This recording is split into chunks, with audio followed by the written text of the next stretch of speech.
नमस्कार दोस्तों, स्वागत है आपका। आज हम जो कहानी देखने वाले हैं दोस्तों वो एक सच्ची कहानी है। ये जिस लड़की की कहानी है उसका नाम है झील, और ये जिस किताब से ली गई है दोस्तों उसका नाम है मिरेकल हैपन्स, जिसके लेखक है डॉक्टर ब्रायन विच जी। जो झील जो लड़की है दोस्तों, अमेरिका में एक जगह है उसका नाम है माउंट वर्नन, और इसमें दोस्तों जॉर्ज वॉशिंगटन जो अमेरिका के पहले प्रेसिडेंट बने उनका एक घर है वहाँ पर जो रहते थे उस वक्त। तो उनके जो घर है दोस्तों उसे देखने के लिए बहुत लोग कभी कभी जाते हैं ऐसे टूरिस्ट जैसे। तो ये भी वैसे ही गई थी दोस्तों उस घर में। जब वो इस घर में गई दोस्तों तो उसको ये लगा कि वो यहाँ पर पहली बार नहीं आई है, वो पहले भी यहाँ पर रह चुकी है, या फिर इन घर के बारे में उसको सारी चीज़ें पता थी दोस्तों। और ये सारा चीज़ें उसको लगा कि हाँ ये ज़रूर वो इन सारी चीज़ों को पहले से जानती है। और उसने वो घर सारा देखा। तब उस घर में दोस्तों एक लड़की की उसको तस्वीर दिखी। उस लड़की को देखकर इसने ये कहना शुरू कर दिया कि इस लड़की को वो जानती है और वो इसके साथ बचपन में खेलती थी। और ये सारी चीज़ों को और कोई उस पर यकीन नहीं करेगा और भी ऐसे ही आकर कुछ कह रही है वगैरह। लेकिन दोस्तों एक ऐसा वक्त आया कि वो अपना पास्ट लाइफ रिग्रेशन जब उसको पॉसिबल था करना, तब उसने अपना करवाया दोस्तों पास्ट लाइफ रिग्रेशन। और उसमें उसको ये पता चला कि जब जॉर्ज वॉशिंगटन थे दोस्तों तब उनके पास बहुत सारे गुलाम थे, अश्वेत जो गुलाम होते हैं। और वो जो गुलाम थे दोस्तों ये भी उनमें से एक गुलाम थी, एक छोटी सी लड़की थी। और वो जिस लड़की के साथ वहाँ पर खेलती थी वो उनके शायद परिवार की एक लड़की थी दोस्तों। जॉर्ज वॉशिंगटन वहाँ से बाद में फिलाडेल्फिया शिफ्ट हो गए थे, तब ये लड़की जो है उसके साथ खेलने वाली वो वहाँ पर गई थी।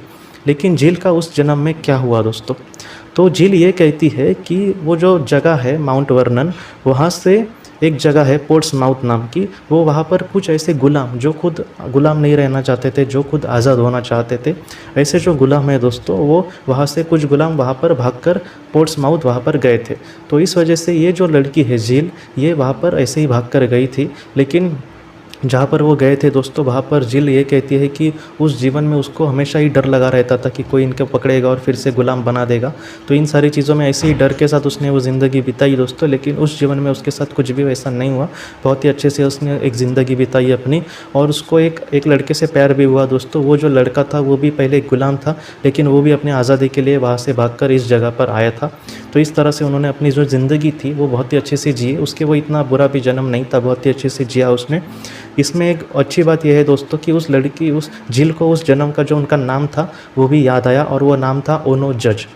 ये जो नाम था दोस्तों उसने बाद में इंटरनेट पर वगैरह सर्चिंग किया तो उसको पता चला कि जॉर्ज वॉशिंगटन के जो बंगला था, जो घर था उनका, वहाँ से जो गुलाम भागकर पोर्ट्समाउथ गए थे दोस्तों, वहाँ पर के गुलाम का नाम उसने देखा कि ओनो जो जैसा था उसने देखा दोस्तों। मतलब कहीं ना कहीं उसको अपने बारे में पता चला कि उसके साथ क्या हुआ बाद में, और वो भी खुद जानती थी दोस्तों। तो ये कहानी हमें यही सिखाती है दोस्तों। इस कहानी के में डॉक्टर ब्रायन विच जी ने उसका ये भी पूछा कि इस जीवन में तुम क्या सीखी उस जीवन में, तो उसने ये कहा कि हर एक इंसान को आज़ादी का हक है दोस्तों। ये जो आज़ादी है वो बहुत बड़ा नाम है दोस्तों। खुद भारत भी दूसरों के गुलाम रहा है, तो हमें भी पता है कि आज़ादी की क्या कीमत होती है। लेकिन मैं आज उसके भी बारे में आपको थोड़ा सा कहूँ तो सिर्फ आज़ादी मतलब ठीक से मुझे जी जैसे जीना है वैसा नहीं दोस्तों। देखिए आज़ादी का मतलब ये भी कभी कभी होता है कि जो हमारे अपने हैं उनके कभी कभी हम बोलने को, उनके विचारों को कभी कभी कीमत नहीं देते, तो वो हमें देनी चाहिए। और जितना हो सके दूसरे को भी विचारों को महत्व देना चाहिए दोस्तों। यही मैं कहता हूँ कि इसी तरह से हम दूसरों को आज़ादी दे सकते हैं। तो इसी तरह से हमें आगे बढ़ना होगा अपने जीवन में दोस्तों। और वो जो लड़की थी झील, वो इन सारी चीज़ों से बहुत खुश हुई कि उसको अपने जीवन के बारे में पता चला, और वो जीवन में क्या सीखी इसके भी बारे में पता चला, और उसने हम सारे को चीज़ें ये बताई है दोस्तों। आज के इस भाग को लेकर अगर आपके कोई भी सवाल हो तो आप ज़रूर पूछें, जितना हो सके मैं उसका आपको जवाब देने की कोशिश करूँगा।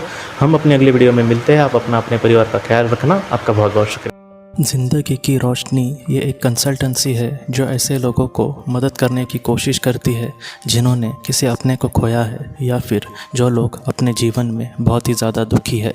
जो लोग इस संस्था के साथ जुड़ेंगे उन्हें पास्ट लाइफ रिग्रेशन की ऑडियो, ध्यान करने के लिए 5 ऑडियो, 10 ऑडियो बुक्स, और उसके साथ साथ PDF किताबें, मतलब ऐसी किताबें जो मोबाइल या फिर लैपटॉप या फिर कंप्यूटर पर आप पढ़ सकते हैं, ऐसी किताबें उन्हें ईमेल पर या फिर व्हाट्सएप पर भेजी जाएंगी।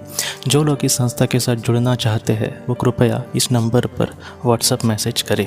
आपका बहुत बहुत धन्यवाद।